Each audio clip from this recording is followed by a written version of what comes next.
Let's make a classic. It's Lahm ajeen, which literally translates to meat in dough.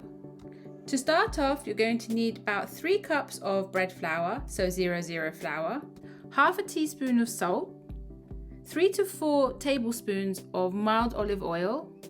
I added a tablespoon of dried active yeast to lukewarm water with a little bit of sugar. You can also substitute half that water with full fat milk, and this will give you a richer dough. I'll knead this in the stand mixer for about 8 minutes on the lowest setting. You should get a nice smooth ball, adjust it as necessary with extra flour or water.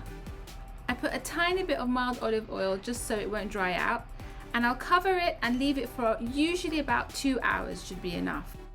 You're looking for it to double in size, so if it's very hot weather, an hour will do.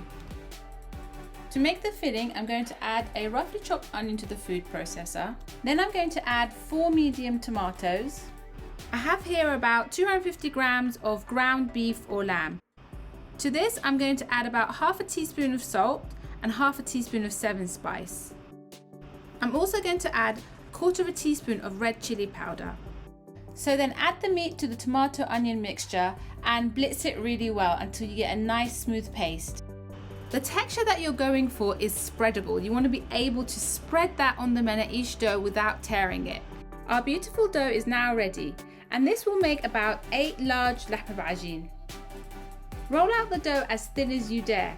You're not really going for pizza thickness, it's more of a flat bread. You can make a large one similar to the mena'ish you might have at breakfast. When spreading the mixture on, you're going for a good even layer, and bear in mind the lahm ajeen will contract in the oven, so go right up to the edge. You can dimple the surface to avoid too much bubbles. You can also make medium ones which are about the size of your hand. Make a little pinch in the side and use that to overlap the edges.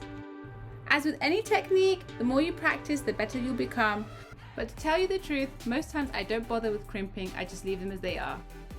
I preheated my oven at the highest setting and baked them for about 8 minutes. It's okay if the edges are slightly scorched. That means that the meat has been cooked well. Traditionally, lahm ajeen are served with extra lemon wedges and a yogurt drink.